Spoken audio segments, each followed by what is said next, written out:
Night Sky Ranger Jeff, otherwise known as Stardad McLean, and this is the November edition of What's Up in the Sky in the Last Green Valley and Connecticut.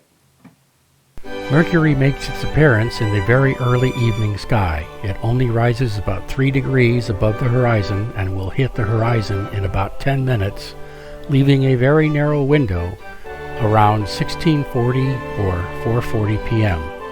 Recall that universal time and most of the world uses a 24-hour clock, so afternoon times plus 12. That is, 1 p.m. would be 12 plus 1, or 1300. 7 p.m. would be 1200 plus 7 equals 1900. Venus, the goddess of beauty, will forever remain in obscurity due to her blanket of perpetual clouds. Shining brightly at magnitude minus 4.4, she rises from slumber 4 hours before the sun, around 0300 on the 15th. Look for the planet's disk to change its lit phase from 55% to 67% by the end of the month, but it also changes in size from 22 arcseconds to 17 arcseconds.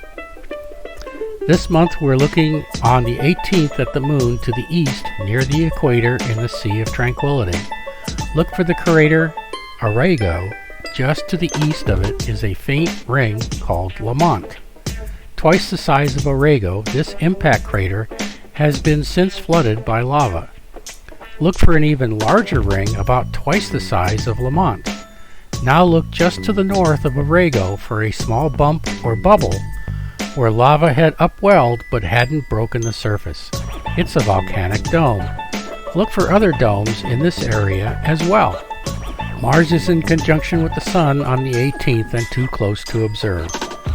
21 Lutetia is our asteroid of the month, just to the south and west of Jupiter. This asteroid is 60 nautical miles wide. Not enough mass to make it a sphere, it is slightly out of round. You will need a mid-sized telescope, at least 6 inches in diameter, to pick out the 10th magnitude object. Make a sketch a day or two apart to determine which object moved. Photographs an hour apart may also reveal its movement. If you have a computerized mount, I highly recommend using the Minor Planet Center to get hourly coordinates for this and our comet of the month. The king of the gods, Jupiter, is visible all night and reaches opposition on the 3rd. The best time to view it, and you can't mistake its magnitude of minus 2.9 to the east of Neptune and almost due east at 8 p.m. at about 25 degrees above the horizon. Note the line between Jupiter, Neptune, and Saturn. This is the time to catch a video of Jupiter. Using software, you can then use individual frames of the video to create an excellent image of the planet. Its large 49 arcseconds is about as good as it gets.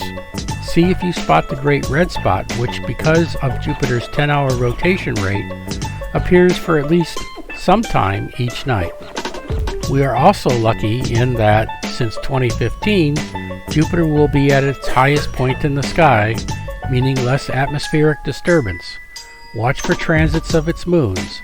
I'll put the transits in the list of events at the end of this video. Saturn shines brightly to the south at sunset. By 6 p.m. it will be around 25 degrees above the horizon at magnitude 0.7, dimming to 0.8 by the end of the month. At the beginning of the month it is actually in retrograde until the 4th. Retrograde is the apparent motion of an object going in the opposite direction to its normal eastward movement. This happens due to Earth's faster angular rotation. The object itself does not change speed or direction, it just appears to. Saturn will set around 0200 on the 1st and 2300 by the end of the month. Look for the relatively bright moon Titan at magnitude 8.6. You will find it north of the planet on the 10th and 26th and south on the 2nd and 18th. The dimmer and much harder to spot moons, Tethys, Dione, and Rhea, all at magnitude 10, lie inside of Titan's orbit. Even fainter Enceladus, the water moon, 12th magnitude, and Iapetus, the two-faced moon, 11th magnitude, also lie inside Titan's orbit. You will need good skies and at least an 8-inch telescope to see the latter two moons. Tethys makes a transit at 23:35 on the 18th, lasting about 80 minutes. It has another similar transit on the 20th at 20:50. Uranus also reaches opposition this month on the 13th. It maintains its usual magnitude of 5.7. Its turquoise color also makes it stand out against the background stars. You will find it east of Jupiter and a little lower at 18 degrees above the horizon. Again, it will be in line with the rest of the planets. In truly dark skies, you should be able to see its tiny 4 arcsecond disk with the naked eye, but in our area you'll need binoculars or a small telescope. It too is in retrograde motion throughout the month. Neptune is actually just a smidge brighter this month at magnitude 7.7, just to the east of Saturn in the southeast sky. It too will be in retrograde motion throughout the month. A telescope or binoculars will reveal its blue but tiny disk. The comet of the month is 62P to Shinshan. You'll need at least a 4-inch telescope and dark skies to view the 10th magnitude green glowing fuzzball. Use a high power to darken the background. Don't expect to see a tail, as it will be on the far side of the comet from our viewpoint.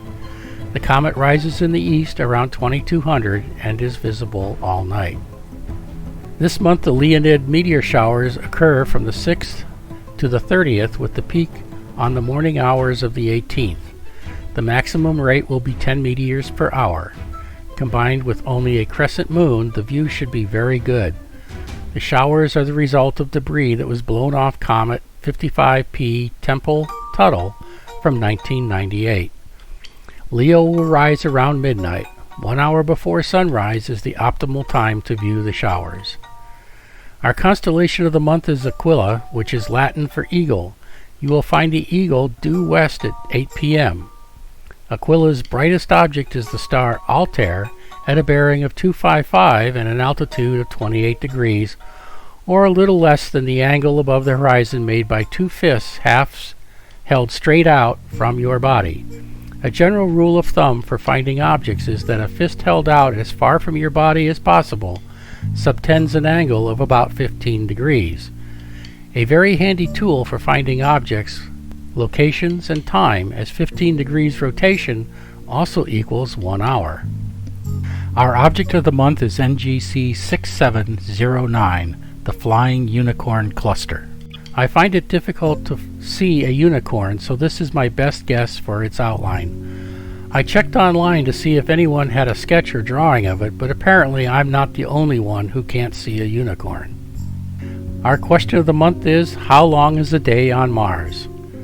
Mars rotates a tad slower than Earth does, taking 24 hours, 39 minutes, and 35 seconds for one full rotation. There are no yet established time zones on Mars. Instead, time on Mars is described as sols.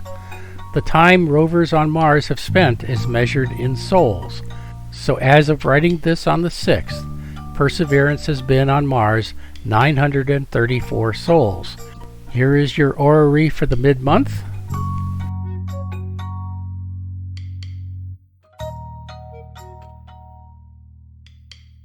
Here is your list of events.